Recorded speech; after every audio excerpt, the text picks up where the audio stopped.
त्यांना फसवण्याचं काम हे सरकार करेल आणि मनोज जरांगे पाटलांचं नाव बदनाम व्हावं अशा पद्धतीचा डाव हे सरकार रचेल म्हणून मी सांगितलं होतं। याचं कारण असं आहे की मनोज जरांगे पाटलांना प्रत्येक वेळी आश्वासनं कोण देतं? कधी एकनाथराव शिंदे देतात, कधी आता सध्या फार मोठे झालेले आमचे नेते उदय सामंत देतात, कधी बावनकुळे देतात, कधी ते सातारला मार खाल्लेले कोणते शंभूराज देसाई देतात, आपल्याच पोलिसांकडनं शंभूराज देसाई देतात। मग आता नवीन एक चेहरा पुढे काढलाय, प्रसाद लाड त्यांना त्या ठिकाणी आता शब्द देतात। ह्या सगळ्या आंदोलनाच्या पाठीमागे मी स्पष्टपणे सांगतो, देवेंद्र फडणवीस यांनी कधीतरी मनोज जरांगे पाटलांची भेट घेतली का? कधीतरी सगळ्या पक्षाचे सगळे नेते गेले, पण देवेंद्र फडणवीस कधीतरी गेले का? नाही गेले ना। भर सभागृहामध्ये मी सांगितलंय, भर सभागृहामध्ये की यांनी किती जणांनी कुठलीही आश्वासनं दिली तर जोपर्यंत देवेंद्र फडणवीसांना मराठा समाजाला आरक्षण देण्याची त्यांची तयारी नाही किंवा त्यांची मानसिकता नाही, तोपर्यंत फक्त आणि फक्त काही लोकांच्या तोंडून आश्वासनं देण्याचं काम करवलं जाईल, परंतु प्रत्यक्षपणे मराठा समाजाच्या पदरामध्ये काहीही पडणार नाही। हे मी तेव्हाही सांगितलं होतं, सभागृहामध्ये माझी मी भूमिका तेव्हाही मांडली होती। आजही प्रत्येक समाजाच्या आंदोलनाला देवेंद्र फडणवीस गेलेले आहेत, फक्त मराठा समाजाच्या आंदोलनाला देवेंद्र फडणवीस गेलेले नाही।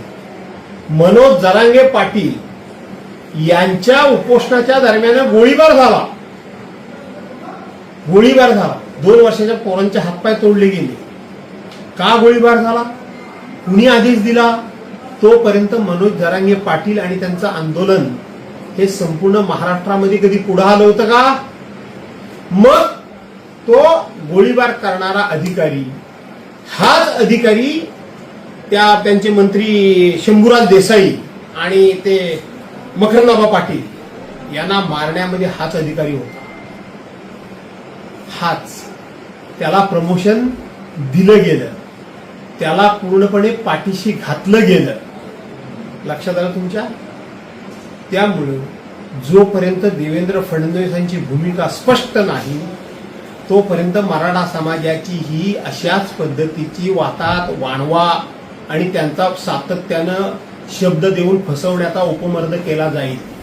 हे मी तर आज म्हणतोच, काल परवा पण म्हणतलोय, पण तुम्ही जरा युट्यूबवर जा आणि आज एक देवेंद्र फडणवीसांच्या सरकारमध्ये कॅबिनेट मंत्री असलेले मंत्री त्यांचं भाषण काढून बघा।